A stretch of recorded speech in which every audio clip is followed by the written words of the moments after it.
very mystical atmosphere between the dreamlike and the melancholic. How do you describe your own style?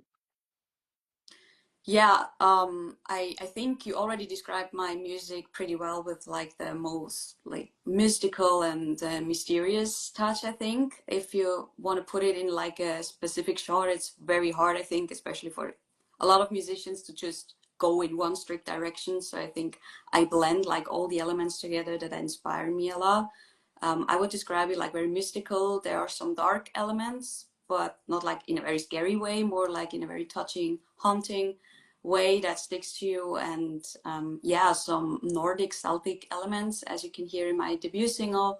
Yeah, and the melancholy touch. That's just, I think that's always a bit there, but also not in a really negative way, more in a pretty nostalgic way for me personally, I would say. So yeah, it's like a blend out of those. Yeah, with some different kind of folk music, maybe like dark indie folk or like opera singing. It's a blend of everything of those like influences. Which artists or genres have been your biggest inspirations in shaping your sound? Artists is so hard to just name one, I would say. Like there are many great artists I'm listening to since my childhood. Same with direction. If I start with like the direction that inspires me a lot is, I would also say like a lot of metal. Since I'm a child, I was very inspired by metal, melodic metal especially, or core metal.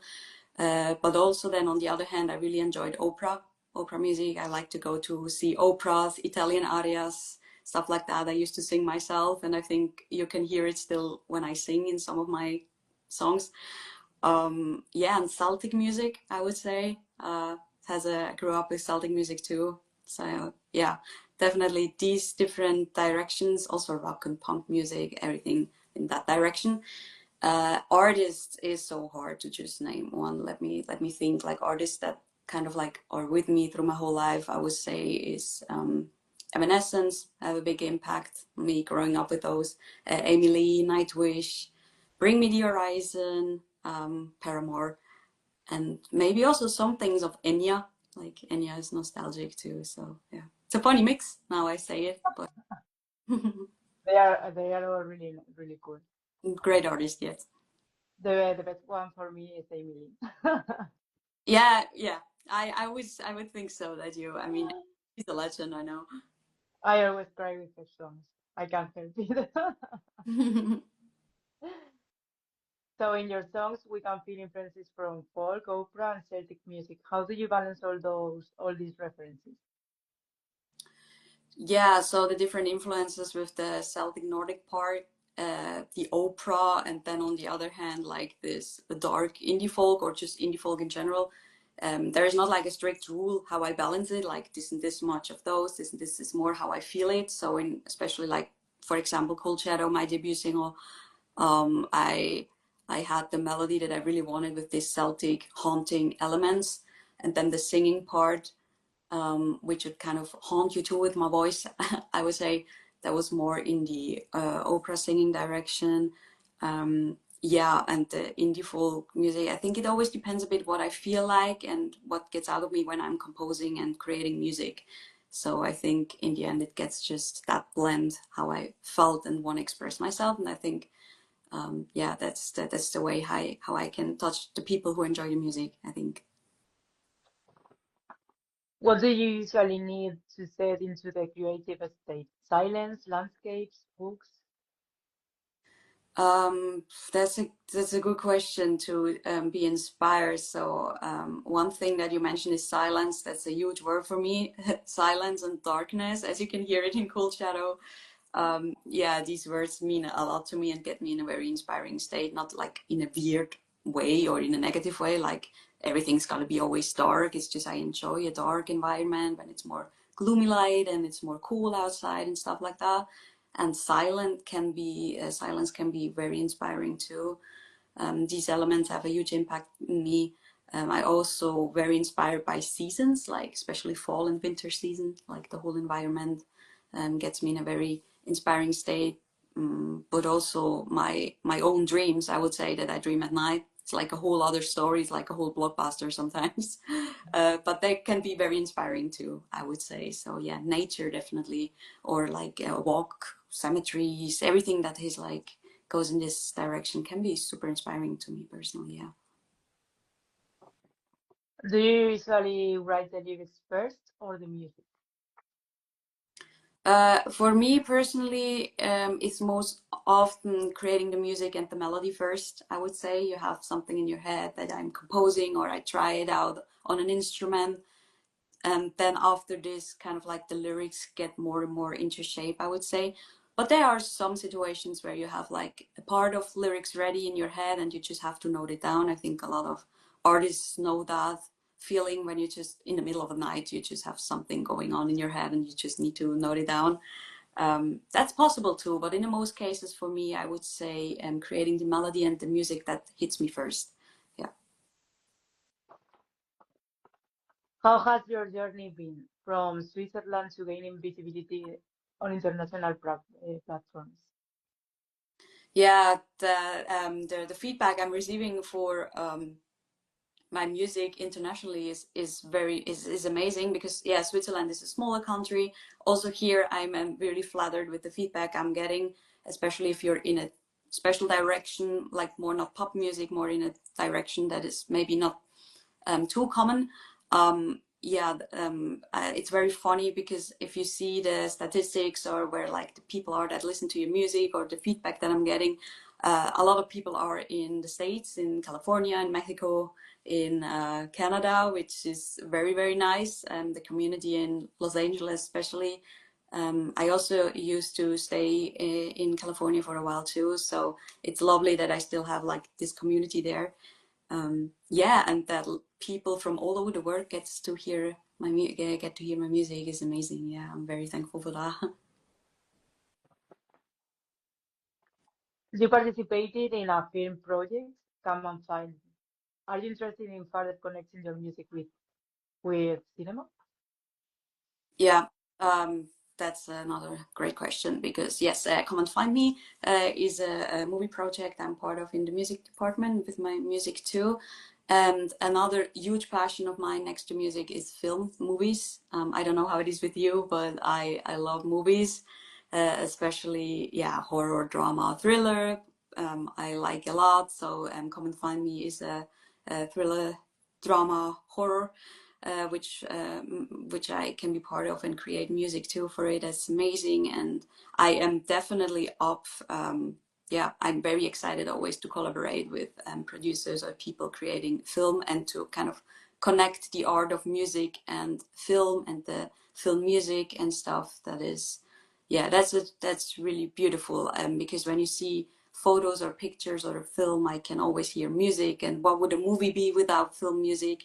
Uh, yeah, so definitely working more with those projects. And now Come and Find Me is in the festival phase, but I'm very excited for everything else that is coming and to be part of other film projects too.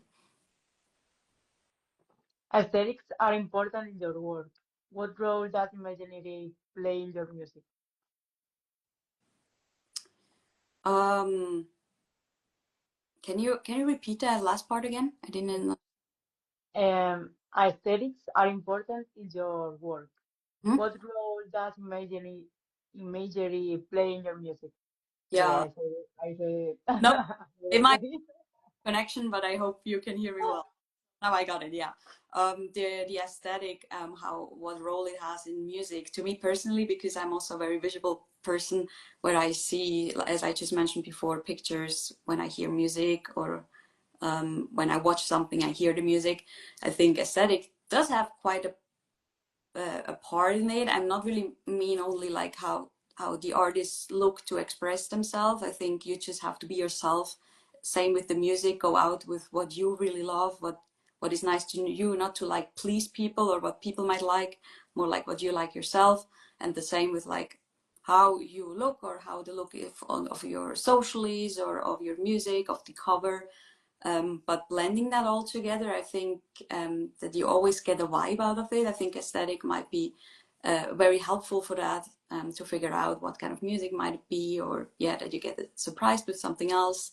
So it does have a part, because me personally, I really enjoy following or listening to other like musicians or creators where they also have this musical touch or the dark aesthetic and stuff that I really get inspired with.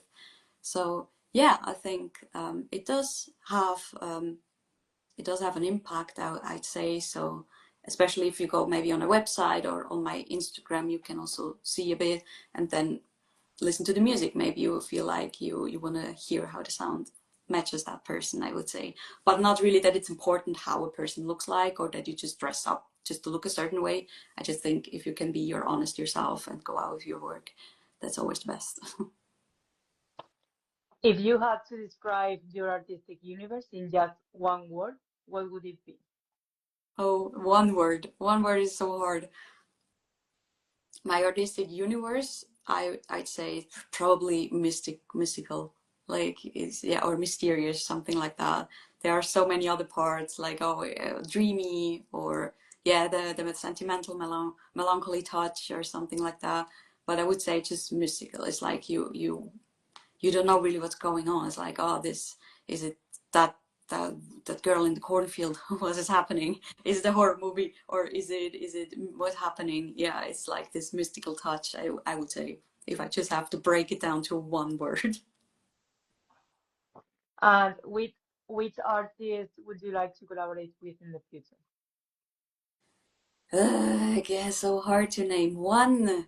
There are many. There are many good ones. Before, yeah, we talked about Amy Lee. She would be amazing to start with huge names. Amy Lee would be amazing, but bands like Bring Me the Horizon, Lorna Shore, or something, that would be, of course, that would be amazing to just have a track with those people. Yeah, or even Ivar, she it goes more into the Nordic folk direction. That would be amazing too. So yeah, I think there are quite a few artists I would enjoy to collaborate with. But I also used to collaborate with very beautiful artists. If we stay in the movie music, I'm a huge fan of the Tim Burton films and movies. So obviously Danny Elfman, the composer, that would be an absolute dream to collaborate with him on a movie. Sounds, but yeah, you can always dream, right? Someday, maybe. Who knows? Anything can happen. It can happen. Are you working on a full album or do you prefer releasing singles? I am working on a collection of singles, like something like an EP or maybe an album. Who knows? I will keep you guys updated. But I think still, if you get a collection in the end, that's very nice. So you know what belongs together. But I think releasing it as a single, I personally enjoy that a lot when artists do that, because you always get to enjoy single by single and not just the whole thing. So you have to figure it out yourself what's first. So I also enjoy actually releasing singles, so I can't really say what will be the next thing, if it's just a single or if it will be just the whole collection, but I assume it's going to be single after single, and in the end you get a collection. On the other hand, the album from the soundtrack Come and Find Me will be released very soon too, so you can stay updated on my Instagram. So this album will definitely be next. What do you hope someone feels when listening to your music for the first time? What I hope, I mean, from the feedback that I'm receiving from people listening to my music, it's very like touching, emotional. Like I got goosebumps. I almost cried, but I hope not in a very sad way. Touching, emotional way. Um, yeah, that it's like haunting. The voice is haunting, but also more in a mysterious way. It's like it really gets to you, and I want like my music to stick with you, like that it does something with you. It makes you think. Maybe it gives you a nostalgic feeling, like it gives for me. But nostalgia is different for everybody. But yeah, I think touching the people on like a very other kind of side, not only with the only super happy clappy songs, so more with the hint of melancholy, but still feeling very safe and very, very positive with it, I would say. Yeah, if that makes sense. What record always travels with you? Yeah, you can see I have trouble to always name someone thing. So if we have time, I can also name maybe a few tracks. I think you mean tracks that went through me from all my life, or just tracks that I could constantly listen to, probably, right? Yes, the first one. Yeah.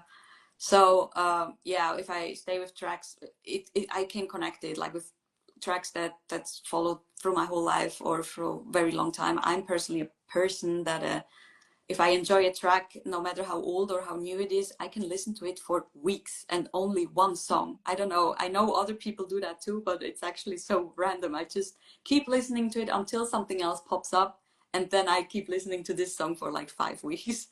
One of those songs I would say is that always hits me is like Pain Remains from Lorna Shore. Another Life from Twin Tribes, they're amazing. Amazing too. Almost actually every song, but I think Another Life.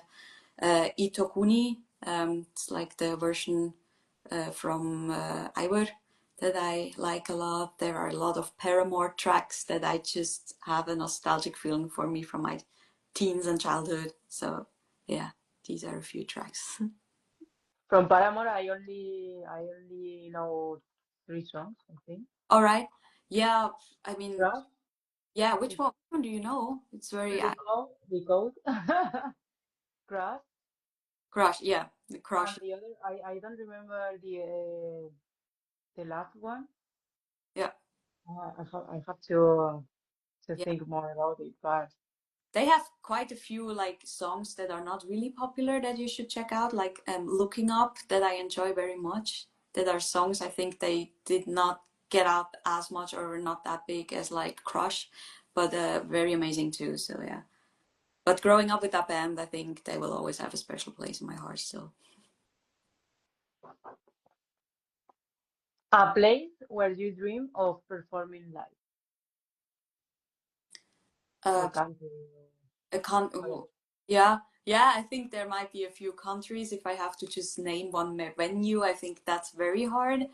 But places, I'd say randomly Sleepy Hollow. Who doesn't want to Oh. go there and just perform at a I think they have a music festival there going on. So at this music festival, if you can say, yeah, I'm from Sleepy, I play a Sleepy Hollow. That's amazing. Or Salem, Massachusetts, same stories, just a haunting place. If it's about a venue, I really, on the one hand, enjoy nice buildings like a castle where the acoustic hits so much. I enjoy that a lot when I can play at a castle or at like special cathedrals where you have this very crazy acoustics when you play acoustic sets. But on the other hand, if you're like really with the whole band, then you can really jam out. Like there are amazing festivals like Hellfest and stuff like that. So again, different lots of places, but yeah, I think Sleepy Hollow, Salem, or places in Canada that I would love to go back to and perform. It's always lovely. It would be great at Bram's Castle, Excuse me? Bram's Castle, Dracula's Castle in Romania. In a castle? I don't know how to say it in English. Romania. Oh, yeah, yeah, yeah. Oh, that would be amazing too. Oh, yeah, yeah, yeah. Oh yeah, now I can imagine. I know what you mean. And it's just this acoustics of those buildings and the environment and like the places in Romania or just Transylvania or yeah, just the places I mentioned before. That would probably fit my music very well. So that would be amazing. Who knows? I'll let you know when I'll travel there. But I go there. there were beautiful and very cool venues that I used to perform to. For example, in California, in San Diego, that are very nice venues too. Also in Switzerland, there are beautiful churches and stuff like that, or venues, festivals. So yeah, should not underestimate that. But there are beautiful places everywhere, I think. And how would you like to be remembered as an artist in a few years? Oh, that is also very deep question. So if yeah, I would love the people who enjoy listening to my music and follow what I do, that they remember me as like, yeah, exactly this artist, like this mystical artist who really tried to get out with her story, with her, yeah, with the stuff that happened to her in the past, with the mix out of the dreams and like this whole little universe of mine, that I will remember that they exactly know what kind of vibes I gave them, very positive ones, hopefully. And yeah, in the best case, yeah, we should say they won't be remembered. I'm still alive by then, I hope. So people will still know me and keep listening to my music and follow me if they enjoy what I do. Yeah. And what advice would you give to female young musicians? I think it's super important, first of all, the work that Femme Metal does and what you do, supporting like female artists, especially in that kind of music scene. I would just say, just go out and do exactly what you feel like, what is fully you, not what other people might expect from you. And I always say, if you're not hurting anything or anyone by it, you know, you're allowed to do it. You're not, so nobody should care. You're not hurting anybody by doing what you want. um, and just touch people by your art and by your music, and just go out with it. And still, I think all the female artists are super thankful for platforms and people like you guys to support us. So yeah, I'm very excited for all the artists creating new stuff, and for myself creating more things to listen to. Thank you so much for being here with me today. It's Thank you. been a pleasure Thank you to very much. find you finally here. Thanks a lot.